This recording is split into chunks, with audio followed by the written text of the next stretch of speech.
प्रबल प्रताप शाही जी हमारे साथ हैं, जिनसे हमने लगातार चर्चा की है बुनियादी मुद्दों पर जो जनता से जुड़े हैं। लेकिन आज राजनीतिक मुद्दों पर चर्चा करते हैं। सर, प्रियंका गांधी वाड्रा एक ऐसा नाम जिन्होंने हिमाचल के अंदर कांग्रेस को जीत दिलाई।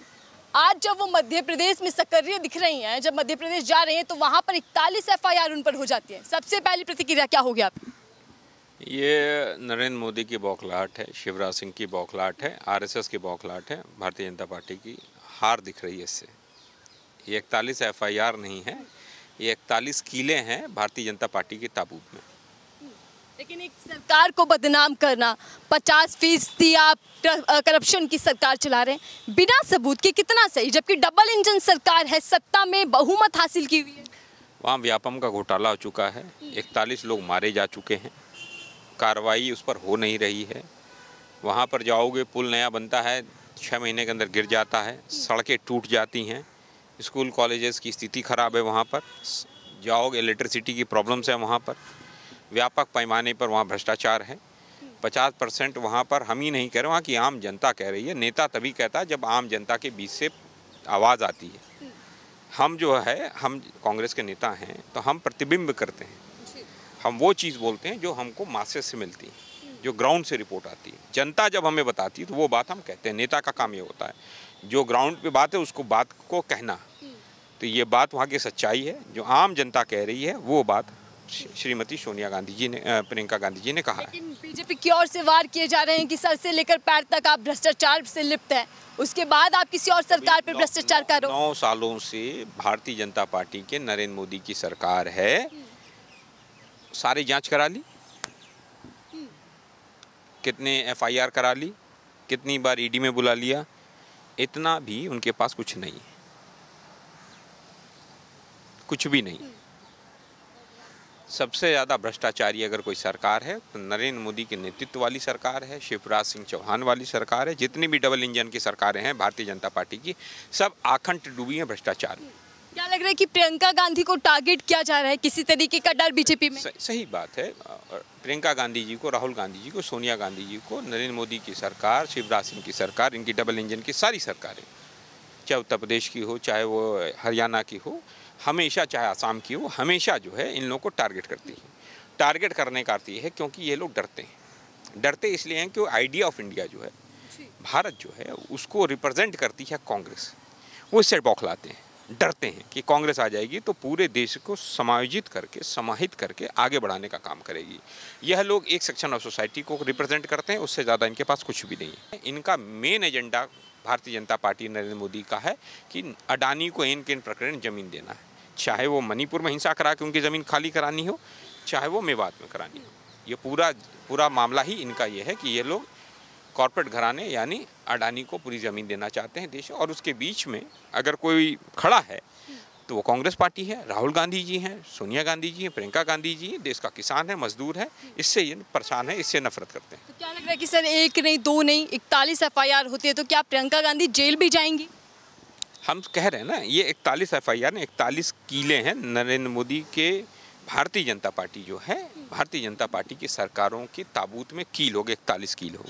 डरने वाले नहीं, राहुल गांधी जी डरे। वाड्रा कह रहे हैं कि उनमें सारे गुण हैं संसद में बैठने लायक, वो हो सकता है कि चुनाव लड़ेंगे, वो संकेत दे रहे हैं। अगर प्रियंका गांधी चुनाव लड़ती हैं तो बीजेपी के लिए मुश्किलें कितनी बढ़ सकती? देखिए, ये इंडिया अलायंस है, ये इंडिया अलायंस कांग्रेस पार्टी ये तय करेंगे। सोनिया गांधी जी, प्रियंका गांधी जी, राहुल गांधी जी, हमारे राष्ट्रीय अध्यक्ष खड़गे जी, हमारा जो संसदीय बोर्ड है, जो CWC है, वो तय करेगा कौन कहाँ से लड़ेगा। लेकिन इस पर बयान आ रहे हैं, संजय राउत कह रहे हैं कि आप वाराणसी से लड़िए। जो लोग समर्थक हैं, जो इंडिया से, यही तो है भाई, इतनी पॉपुलर हैं वो कि डिमांड आने लगी है। अब आने वाला डिमांड में हो सकता है लड़ भी सकती। पॉलिटिक्स में पॉसिबिलिटीज़ होती हैं, किसी चीज़ को हम डिनाई नहीं कर सकते। लेकिन अगर बनारस से चुनाव लड़ती हैं, वहाँ से सांसद PM मोदी खुद हैं, कितनी चुनौती दे पाएंगे? वो कह रहे हैं कि आप जीत सकते हैं। वो सब डिसाइड होगा कांग्रेस पार्टी की मीटिंग में। जब आप गठबंधन किसको कहाँ से लड़ना है, कौन कहाँ से लड़ेगा, ये सब डिसाइड होगा। कांग्रेस पार्टी का जो CWC मीटिंग होगी उसमें होगा, जो हमारी संसदीय बोर्ड होगी उसमें बैठेंगे लोग और वो सब डिसाइड होगा। हमारी जो स्क्रीनिंग कमेटी वो सब डिसाइड होगा। यह सब जो चीज़ें हैं ये अच्छी है कि हमारे नेता की डिमांड बढ़ रही है। ये इंगित करता है कि कांग्रेस पार्टी का ग्राफ राहुल गांधी जी के नेतृत्व में जो भारत जोड़ो यात्रा हुई है और जो सोनिया गांधी, प्रियंका गांधी जी ने और कांग्रेस पार्टी के वर्कर्स ने जो मेहनत की है, ये इसका आप जो प्रतिफल देख रहे हैं कि ग्राउंड से आवाज़ आने लगी प्रियंका गांधी जी को चुनाव लड़ना चाहिए और यहाँ से अमुक जगह से लड़ना चाहिए। चलिए, आप कह रहे हैं ग्राफ बढ़ रहा है, लेकिन दूसरी तरफ विवाद भी बढ़ रहा है। फ्लाइंग किस को लेकर आपने सुना होगा किस तरीके से स्मृति ईरानी खूब भड़क रही हैं।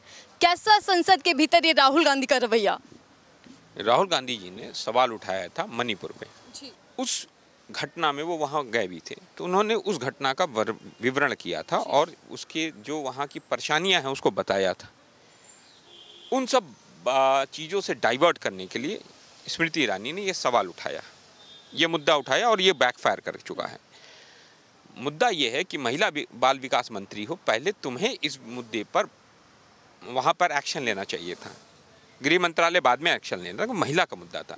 महिला बाल विकास मंत्री हो श्रीमती स्मृति ईरानी जी, आपको सबसे पहले जाकर इस पर सवाल खड़ा करना चाहिए था एन बीरेन सिंह से। इन्होंने किया नहीं, तो अपने जो इनका काम था उस पर तो फेल हो चुकी हैं। तो यह जो है यह इस तरह के मुद्दे उठा रही हैं और मुझे लगता है ये मानसिक दिवालियापन है उनका, उनको इलाज की जरूरत है। लेकिन कांग्रेस की फितरत बन चुकी है इसी तरीके का अपमान करना। राहुल गांधी को पता ही नहीं क्या कहना क्या करना है। कौन कह रहा है?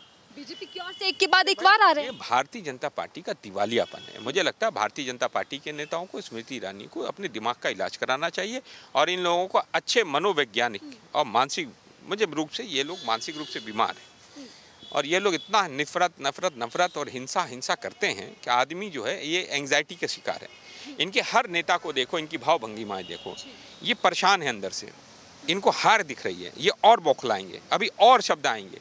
तो इसलिए मुझे लगता है इन लोगों को अच्छे मनोवैज्ञानिकों की ज़रूरत है, दिमागी डॉक्टरों की ज़रूरत है। ये दिमागी रूप से दिवालिया हो चुके हैं और इनसे हमें सहानुभूति है और मैं चाहता हूँ, ईश्वर से भी आग्रह करूँगा, मतलब प्रकृति से भी कहूँगा कि इनको कुछ मानसिक रूप से शांति दे और इन लोगों को विपස්සना भी करना चाहिए। शाही जी, जब से आपका विपक्षी गठबंधन बना, इंडिया नाम आपने रखा, तब से बीजेपी एक के बाद एक बड़े वार तो आप लोगों पर कर ही रही है। अमित शाह ने हाल ही में बयान दिया कि पुरानी शराब है, पुरानी बोतल में आप पेश कर रहे हैं, कुछ नया नहीं हो पा रहा। उधर मोदी जी बता चुके आप घमंडिया गठबंधन है। अगर हमारे गठबंधन का इतना असर नहीं होता तो उसी तारीख को क्यों नरेंद्र मोदी जी ने अपनी मीटिंग की, अपने गठबंधन के साथियों, छोटे मोटे जितने भी गठबंधन के साथी, उनको क्यों बुलाया? उसी दिन क्यों किया? डर है, हार का डर है। और मैं आपके चैनल पर DS4 पर आज कहना चाहता हूं, नरेंद्र मोदी जी कितनी भी कोशिश कर लें, वो 150 से 175 सीट से ज़्यादा क्रॉस नहीं कर। पूरा इनका एनडीए अलायंस जो है वह 200 सीटों से नीचे रहेगा, ऊपर नहीं जा रहा है। गरीबों से मतलब नहीं है, सिर्फ सत्ता प्यारी है आपको। संसद के भीतर PM मोदी ये भी कहते दिखे। गरीबों से मतलब किसे है किसे नहीं है ये सारी चीज़ें पता है। उनको अमीरों से मतलब है, उन्हें अडानी से मतलब है। मैं 3 काले कानून लाए ज़मीन छीनने के लिए। गरीबों की ज़मीन छीन कर अडानी को देना है। पूरे देश के जनता के पैसे से बना हुआ बंदरगाह, हवाई अड्डे, रेल ट्रैक्स, नेशनल हाईवेज़, और उसके बाद जब इनका मन यहाँ नहीं भरा तो विदेशों में जाकर, ऑस्ट्रेलिया में, श्रीलंका में, बांग्लादेश में कहीं कोयला दिलवाना, कहीं बिजली दिलवाना, वहाँ से भी मन भरा तो हाइफा पोर्ट जाकर इजराइल में दिलवाने का काम अपने 8500 करोड़ रुपए के हवाई जहाज़ में बैठकर नरेंद्र मोदी जी हैप्पी फ्रेंडशिप करते हुए गौतम अडानी को साथ लेकर ये किया है। शाही जी, मैं आखिरी आपसे सवाल लेना चाहूँगी, अगर राजनीति में चुनाव प्रियंका गांधी लड़ती हैं तो उसका कितना फ़ायदा कांग्रेस पार्टी को और कितना नुकसान बीजेपी को उठाना पड़ेगा 2024 में? मैं आपको बता दे रहा हूँ, प्रियंका जी लड़ेंगी, राहुल जी लड़ेंगे, खड़गे जी लड़ेंगे, सोनिया जी लड़ेंगी। कहाँ से लड़ेंगी, कैसे लड़ेंगी, क्या फ़ायदा क्या नुकसान होगा, यह सब हम आपको बताएंगे।